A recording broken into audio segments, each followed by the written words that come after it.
Bagi sebagian besar masyarakat Indonesia, harga daging sapi masih terhitung terjangkau untuk dikonsumsi setiap bulan. Namun mungkin hanya sedikit dari kalian yang mampu membeli daging sapi Jepang yang terkenal dengan nama Wagyu. Daging sapi ini diperoleh dari 4 ras utama sapi-sapi yang diproduksi di Jepang.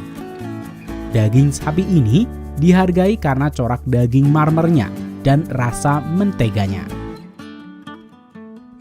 Wagyu A5 yang bermutu tinggi dapat memiliki harga hingga 7 juta sampai 14 juta per kilogram. Dengan harga satu ekor sapi sendiri dapat terjual hingga 431 juta rupiah. Lalu, apa yang membuat dagingnya sangat mahal dan bagaimana proses peternakannya? Kita akan membahasnya pada liputan kali ini.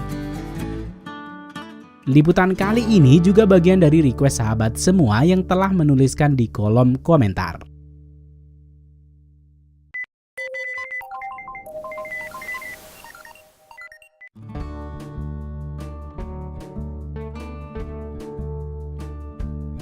Istilah Wagyu secara harfiah diterjemahkan menjadi sapi Jepang. Dan umumnya mengacu pada 4 ras utama sapi-sapi yang dibiarkan untuk ketahanan fisik sehingga memberi mereka lebih banyak sel lemak intramuscular.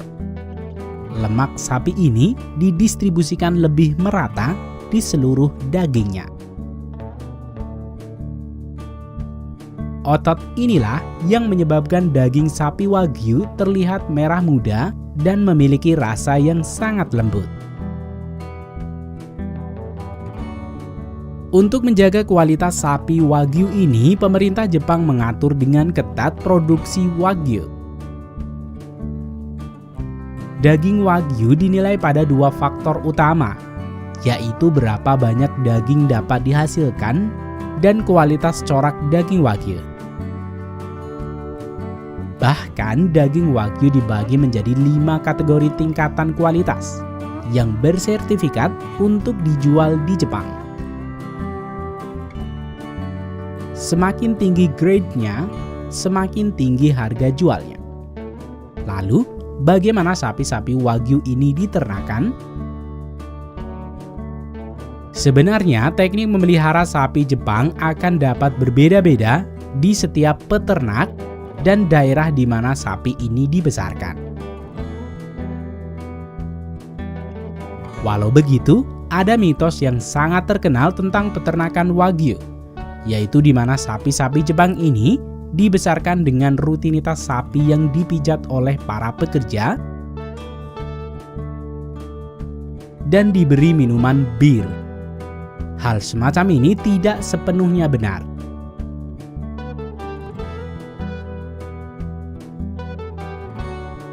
Seperti halnya peternakan sapi pada umumnya, peternakan sapi Jepang juga dibagi menjadi 2, yaitu peternakan yang mengkhususkan diri untuk pembibitan dan peternakan sapi Jepang untuk penggemukan.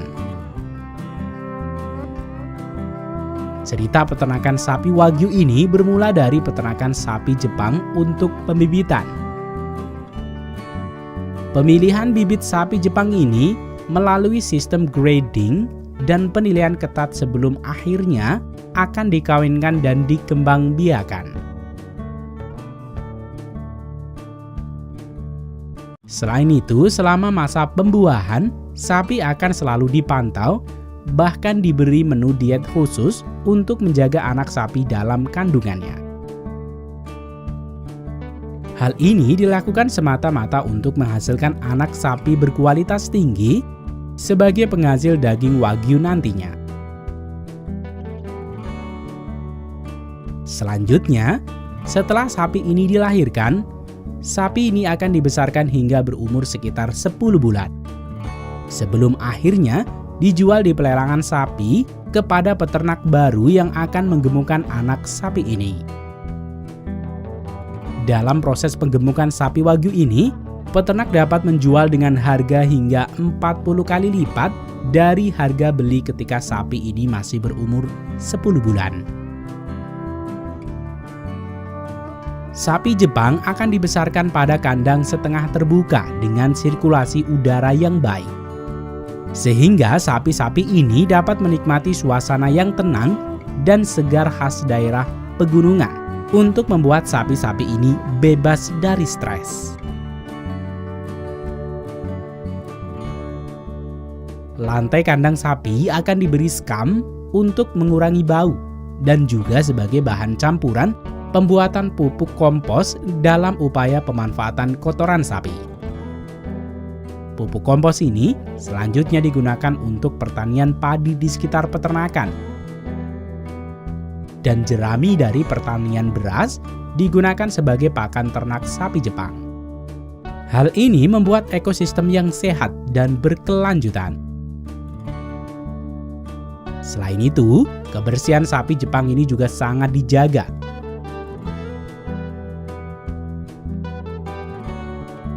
Mulai dari memandikan hingga memotong kuku kaki sapi dilakukan secara rutin. Sapi-sapi ini selama masa penggemukannya akan diberi makanan campuran serat dan energi tinggi konsentrat yang terbuat dari beras gandum dan jerami.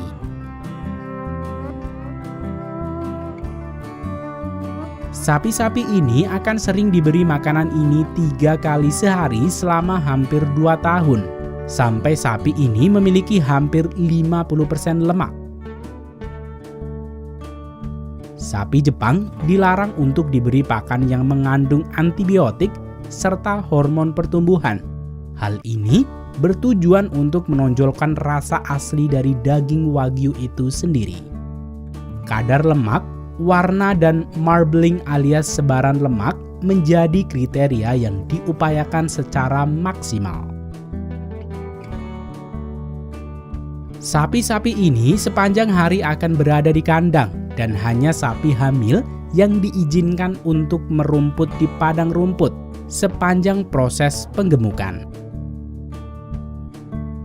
Selain karakteristik daging dan jenis sapi, harga mahal ini juga dipengaruhi oleh mahalnya harga impor dari sejumlah besar pakan terkonsentrasi yang digunakan selama periode penggemukan ini. Setiap sapi unggulan dapat menghabiskan berton-ton pakan selama masa penggemukannya. Setelah sapi Jepang memiliki umur potong sekitar 34 bulan, sapi-sapi ini akan diangkut ke tempat pelelangan sapi. Selanjutnya, sapi ini akan ditampilkan dan dilelang kepada tempat pemotongan wagyu. Sapi Jepang ini dapat memiliki harga mulai dari 431 juta rupiah. Salah satu pabrik pemotongan wagyu yang paling terkenal dan berperan penting adalah pemotongan Matsusaka Wagyu dari prefektur Mie yang pernah menghasilkan daging sapi betina eksklusif yang dijual dengan harga 50 juta yen atau sekitar 541 juta rupiah. Sementara itu, dalam proses penjualannya, pemerintah Jepang memiliki peraturan secara ketat akan pendistribusian wagyu berdasarkan kualitasnya.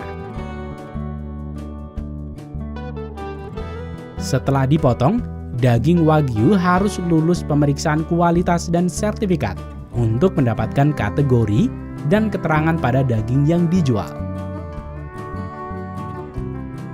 Dalam dunia perdagingan terdapat level yang menentukan seberapa berkualitas daging tersebut. Menurut halaman Crowded Cow, label A untuk yang berkualitas superior dan label B untuk yang biasa saja. Sedangkan label C untuk yang di bawah standar. Sementara itu, pemberian angka 1 hingga 5 merepresentasikan kualitas dari beberapa karakteristik. Beberapa di antaranya adalah tingkatan guratan yang ada, warna daging, dan seberapa rata sebaran lemak yang ada dalam daging tersebut secara keseluruhan.